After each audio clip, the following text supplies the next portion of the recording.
guys, it's your girl Lisa Rose. So I am super duper excited to be recording this video. I have been wanting to record it for you guys for a while now, so I'm super juiced that I finally get to make this for you. So this video is going to be all about start to finish, how to become a flight attendant, kind of the ins and outs of the steps of the process. So those of you who are interested and those of you who are actually currently in the process will have some kind of understanding of what it's going to be like before you get that CJO. All right, so let me rewind a little bit and let you guys know exactly what's going on with me currently. So I'm on a layover right now in Fort Lauderdale. Super easy day. I got to go from LaGuardia to Fort Lauderdale, and then I got to Deadhead. So I got to limo from Fort Lauderdale to West Palm Beach. So for those of you who know about this cookie here, I finally got this infamous cookie, guys. So this is the DoubleTree cookie. Y'all, if you've heard anything about this cookie, I'm not gonna lie to you. These cookies were bomb, and I've already eaten like 1.5. So don't tell nobody, because I was supposed to be down here eating my salads, and I got chicken wings and my DoubleTree. But anyways, so besides the point, so I'm here for the night, and then tomorrow I get to Deadhead again. Oh my gosh, I love Deadheads. I deadhead to Hartford, Connecticut, and then from Hartford I work a flight back down to Fort Lauderdale and then back to Hartford, and I get to lay over tomorrow in Hartford. So yeah, I have really easy days. I only did that one flight today, and tomorrow I only have 2 flights. So super simple. But now that I've kind of caught you guys up on what I'm doing, let's get into what this whole video is about. So the very first step in getting into this career is finding out which airlines are hiring. So for me personally, I found it to be a little tedious to go on all these different airlines websites to see who had hiring posted or not. So the first tip that I will give you guys is check out a website called flightattendantcareer.com. Had to make sure that was the name of it. I also put the link to that in the description box below, so that way you guys will have easy access to the site. But this site is amazing, you guys. So what they do is they have a list of numerous, I mean, all the airlines are posted on this website. They'll show you if they're hiring. Sometimes they'll even show the date that it's supposed to open for the hiring. You can click on the link, and a lot of the times they'll take you directly to the career website page.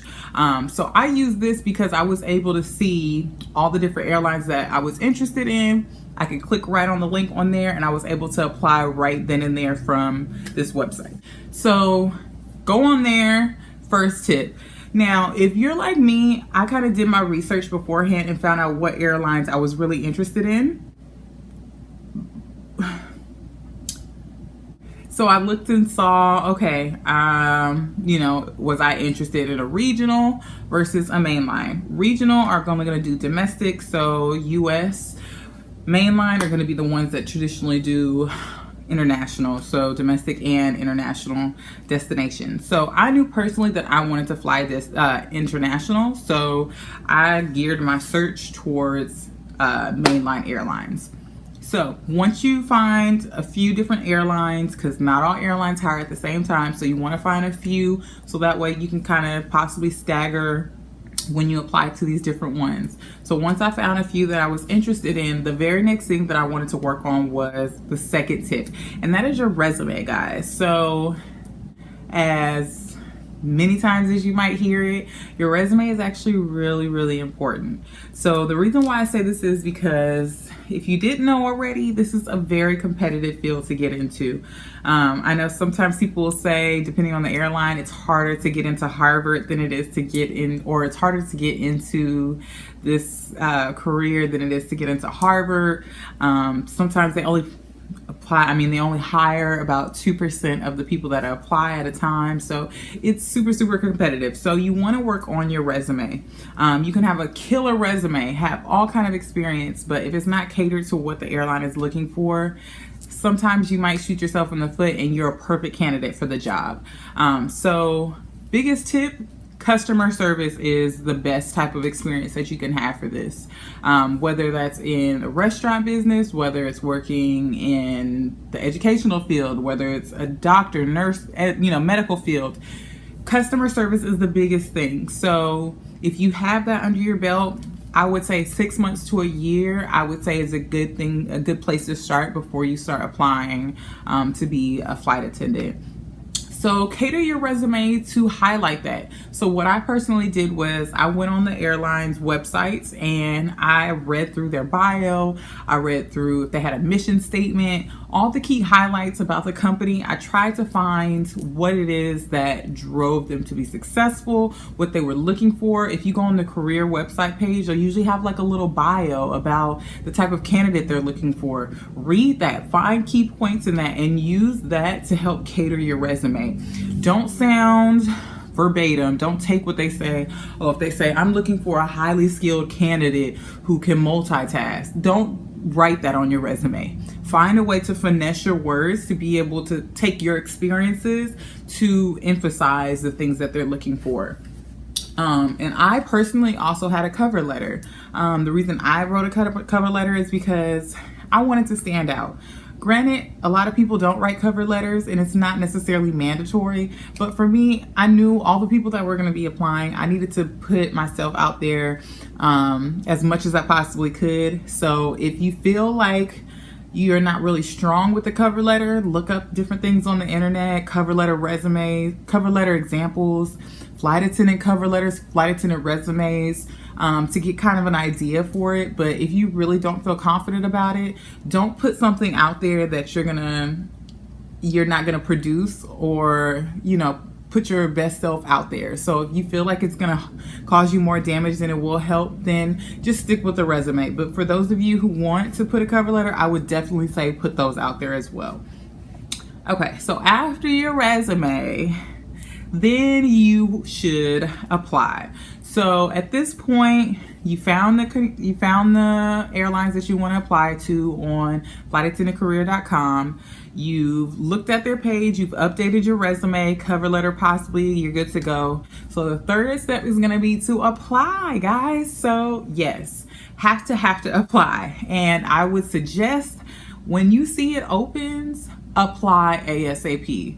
And the reason why I say that is a lot of times these companies get flooded, y'all, with thousands and thousands of candidates. So they might not keep it open for that long while they're accepting applications. Sometimes it could be 3-4 days, sometimes it can be longer. But to increase your chances of getting it in there before it closes, as soon as you see it open, apply, guys. And take your time. A lot of times some people end up shooting themselves in the foot by a small mistake, something as simple as they might have asked a few questions on there and you were reading through it really fast and might have accidentally clicked the wrong button. So when you apply, do it early, do it efficiently, take your time, don't have distractions, just have time where you could dedicate to doing your application. Okay, so once you have completed your application, it's step number 4. And this is where generally, because I've had numerous times that I've done the application process, is going to be where you have an assessment test. If the assessment test is not included in your application process, it can be a separate portion as well. So this will be 3/4, but we'll just call it 4. So the assessment test is gonna gauge you as a person to see if ultimately if you're a good fit to even continue in this process. One of the major things that I've learned about these assessment tests, and not even just from being a flight attendant, but just in general, be either hot or be either cold. Don't be lukewarm in the middle. So always be firm, be confident with your answers, because they want to know when you're out there on the job, you are representing the company. When you're on that airline, there's no supervisor right then and there to be able to solve situations for you. So they need to be able to see up front, are you worth even investing into to come to an interview based upon the answers? So I strongly agree. I strongly disagree. Now, there are instances where you might be on the fence about something, but use those instances very sparingly and use those wisely. just be smart about how you answer them. A good chunk of the time they are timed. So just make sure you can, like I said, look at the airline, the type of characteristics that they're looking for, and just make sure when you're responding to those assessment questions, you keep that in mind in answering your questions, okay? So we will then go to, step number 5. All right, step number 5 is going to be the video interview. So this is where you get to kind of shine a little bit more. You can let your personality out. You're no longer just typing and inputting stuff behind a screen. You're actually getting to show yourself, letting them see who you are. So the video interview, I highly suggest let your personality out. Now, don't be like, hey guys, I'm super excited and I'm ready to be a flight attendant. Like, don't go over the top. You have to remember this profession. You have to be very professional. You have to have poise. You have to be confident, but you can also let your own personality shine. So, you know, don't be afraid to be you, but be a very polished version of you. So first tip, appearance. So you are your first impression. So that means everything from your hair, your makeup, your clothes, everything needs to be on point, guys. So this lovely pony fro that I have right now, I would definitely not suggest this. If it's you, rock it, own it.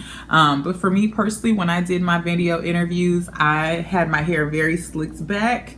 I had it in a bun, kind of centered mid between my ears. I did another one where my hair was pulled lower back. My hair was short at one point, in a pixie cut, so it was pulled straight, kind of pulled to the back, completely out of my face. I didn't have wispies. I didn't have anything hanging in my face to be a distraction. You want your face to be shining, so you don't want anything distracting your face. So smooth, slick, clean hair is definitely a must. Your makeup, my makeup right now is actually not too bad. I would go a little bit lighter though. Right now I have contour, highlight. I would definitely say be a little bit more modest when it comes to your makeup. So if you can just do a nice clean foundation, maybe some blush, a nice red lipstick, some mascara, and maybe a basic eyeshadow, you'll be good to go. I wouldn't want to do something too dramatic for the video interview. As far as jewelry, you can have a necklace and earrings. Make sure they're very modest. So good rule of thumb, dime size is the largest you should go for your earrings. I wouldn't have anything dangling, nothing distracting. Your necklace, the same. Nothing huge hanging down. I know people like to do the traditional pearls, so pearl earrings, pearl necklace. Can't go wrong with that, but just modesty is definitely the way to go. I hear a lot of time when it comes to the way people dress, they all say, look like a flight attendant. So I've seen people get it who look like a flight attendant, and I've seen people who haven't gotten it looking like a flight attendant. So I think it's all about how you carry yourself, how you represent yourself. So if you want to do a scarf, a nice blouse, and a jacket, hey, rock it. Otherwise, I would say just be modest and have on either a nice dress or a nice button-up and a blazer. Make sure it's buttoned up to an appropriate placement on your chest, and you're good to go. I know for me, with my current airline, for my video interview, I did have on a white button-up with a black blazer, and I did do a scarf, and I got the job. So it definitely works. I wasn't necessarily going for the look of a flight attendant, but I did like the modesty of wearing a scarf because it did cover my neck area. So I think that was more so why I chose to wear that. Another tip, guys, you ain't got to do too much with your outfit. Like, I only have my top half on because it's like where you see me at right now in this video is all that they really saw in the video. So I had on pajama pants, y'all. I was like trying to be comfy. I was sitting on my bed, so I had a blank background. You don't want anything too distracting behind you either. Let your background be blank, or not even blank. Sometimes, like I'm in the hotel, they got a picture back there, like nothing distracting behind you. Like, let yourself be the focal point of your video interview, okay? So those are kind of some key highlights to your video interview. Definitely don't want to sound robotic, but I will touch more in that in our step number 6. Okay, step number 6 is going to be your face-to-face interview. So once you guys get past the video interview, this is the big moment, guys. Face-to-face are where you're going to meet all the recruiters. You're going to be there with all of the candidates who have passed the video interview portion and who are there competing to get that job.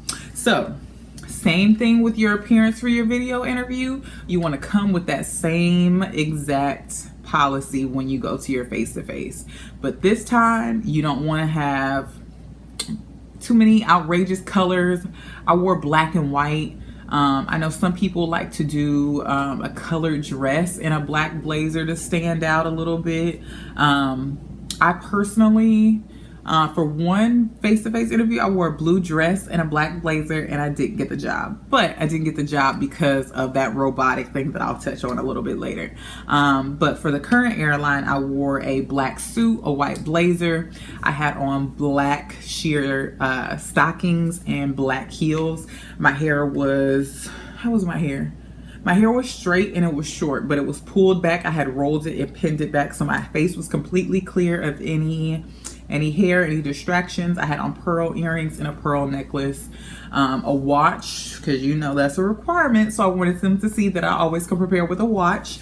And yeah, appearance wise, I had a black purse, kept it very clean, very simple, a nice black folder that I had all of my resumes in, and I was good. I was very clean, very polished. Nail color also, you want it to be a nude, a light pink, nothing like, I know we can't have like bubblegum pink, so it can either be nude, bubblegum pink. I know red is acceptable to some airlines, but until you find that out, I would just be on the safe side and go with something like I have right now, which is a nude. Yeah, so that's how my appearance was for the face-to-face. And so for the ones that I've gone to so far, it's generally going to be around little different things that I'm going to mention right now. So you'll probably have an introduction period. You'll probably have a group activity. You'll probably have either a panel interview or a face-to-face interview. And then generally that's followed up by like an information session. And then from there, depending on the airline, sometimes they will divide people up. Those who are continuing might do another step like a drug test. Sometimes they'll send you away and say, we'll notify you in however many days of our decision. So it just depends on the airline. That part is not really cookie cutter. So yeah, you'll just have to kind of see how they go about that end portion of the face-to-face. But definitely be prepared when it comes to group. Let's just back it up. When it comes to getting there, as soon as you walk in the door, you are being watched, guys. So that means turn it on. You are going to be shining so bright. They're going to see you. They're going to see that smile, guys. You're going to be smiling so much. Your cheeks are probably going to hurt by the end of it, but smile, be interactive, be social. That, you know, that's a huge component of our job, is being able to interact with people that you don't know. And that might even be something that they ask you throughout this process. Can you interact with complete strangers and still, you know, have an engaging conversation and, you know, let your personality shine? So talk to people. Just because you're sitting somewhere, don't just engage with that same person the entire time. Like, mix and mingle. Even if it's not something that you're used to doing, find something random. Be like, oh my gosh, your outfit is so cute, or whatever it is that you can think of. But interact, guys. Be smiling, because I guarantee from the moment you step foot in that door, they're watching you to the moment that you leave.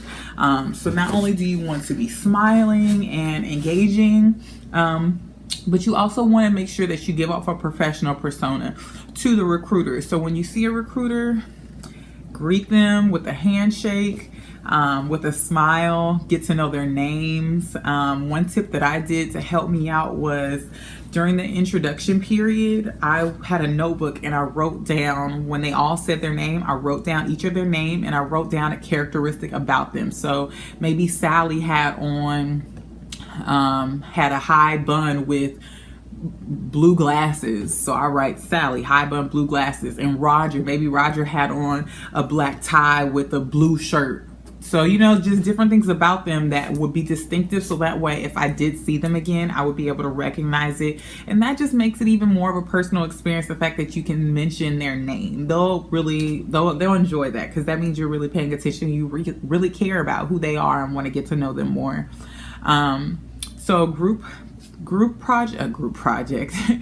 exercise, you want to show leadership, but you don't want to take over whatever it is. So be a good team player, but be able to give your ideas and give your perspective on whatever it is.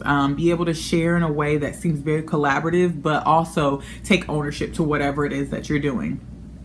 So for instance, say for instance they have like an activity of where you're building something, and each person needs to be able to be a specific role to be able to create a certain type of object or something like that. Go ahead and bring out your strengths. Say, hey guys, I'm really good at, I've got a really good vision on how we can be able to stack these objects together to make it work. So I'd love to be the architect of the project, because I'm really excited to be able to work with you guys to be able to brainstorm on ways that we can collaborate to make this even better. I don't know, something to that effect. But be collaborative, but take ownership and still be a leader at the same time. So don't be the first one to always answer. Don't be the last one. Because that's the thing, guys. If you always wait till the end to answer something, you're going to sound like a robot at that point, because you'll basically have said what everybody else has said, but in another way. So sometimes try and be the first one, because you want to be able to put those great ideas out there, and you don't want to seem like a follower and that you don't have anything good to say towards the end. So that's my first thing about the group project. Your face-to-face, this is really key. And this is what I think, well, I say face-to-face, but I mean your panel interview or your one-on-one interview. Whenever you have the smaller group of where you're actually being interviewed. This is one of the biggest things that I personally think that I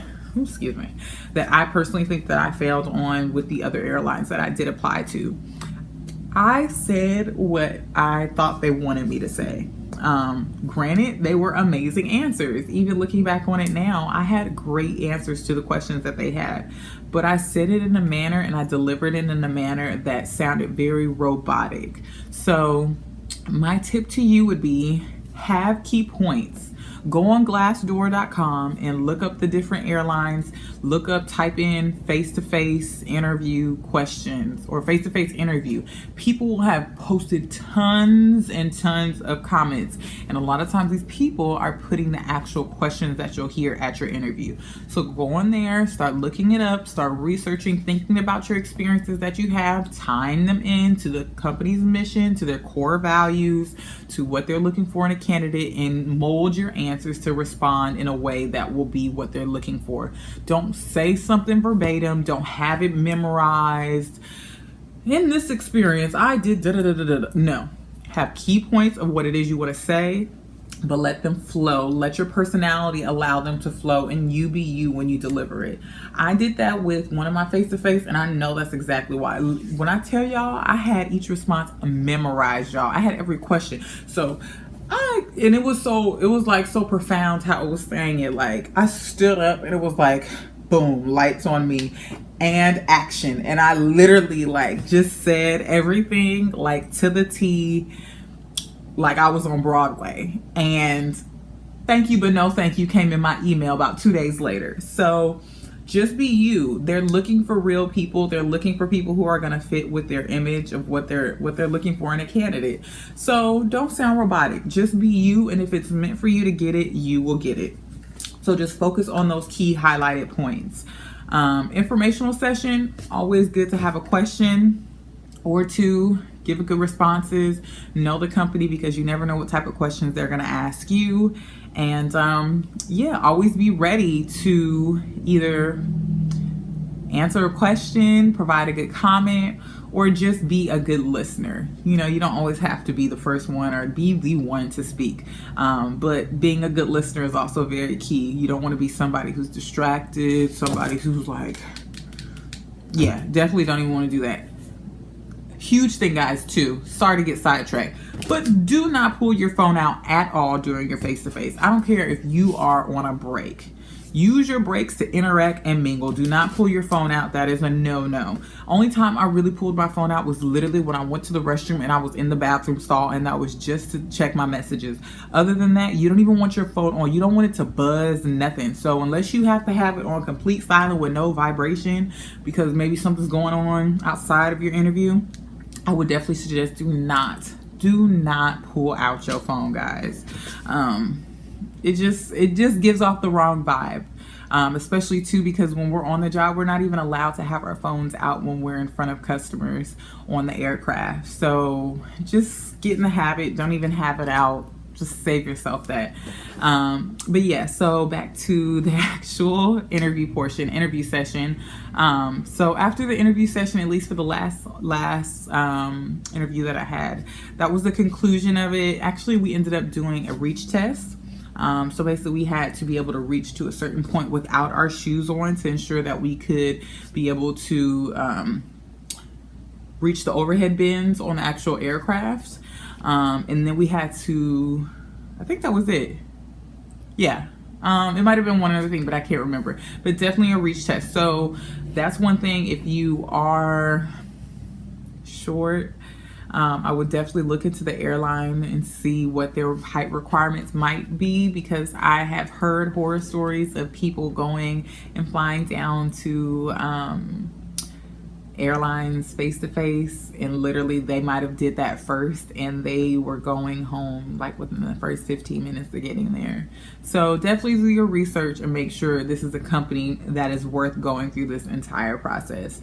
So after everything was said and done, they sent us home. They said we would hear back within 2 weeks if we got it. Once I did get home, the tedious drive getting home, about 3 days later, yeah, I think my face-to-face was on a Wednesday, so maybe not 3 days. On that Monday, I got an email that I got my CJO. Guys, I was so juiced. I did not know what to do with myself. So that's the goal that we're all trying to get to. We're all trying to get to that CJO. So before this video is too long, I'm actually gonna cut it off here. But definitely, guys, I hope this helped you guys. And for those of you interested in this process, I hope it gives you some insight. Definitely comment below if you guys have any questions. If it's anything that I could be able to offer for you guys, like answers to, I will be more than happy to offer those answers for you. Also, if you guys are in the process right now, comment below and tell me about where you guys are in the process. Like if you have any jitters about anything, if you're super excited, I would love to hear. Like, this is what my page is all about. I want to be here to inspire, support, and motivate you guys who are interested in this career and just kind of give some insight. So definitely comment below for me. Also, don't forget to like this video. So if you love this kind of content and would like me to do more videos, maybe on a little bit more in depth of training and what things to bring, like this video, so I'll know to make some more videos like that. And most of all, guys, don't forget to subscribe. So definitely my channel is slowly growing, so thank you to the people that are subscribing. But definitely subscribe to my channel, so that way you can be in the know of all of the new details that I post. But thank you so much for watching, and bye.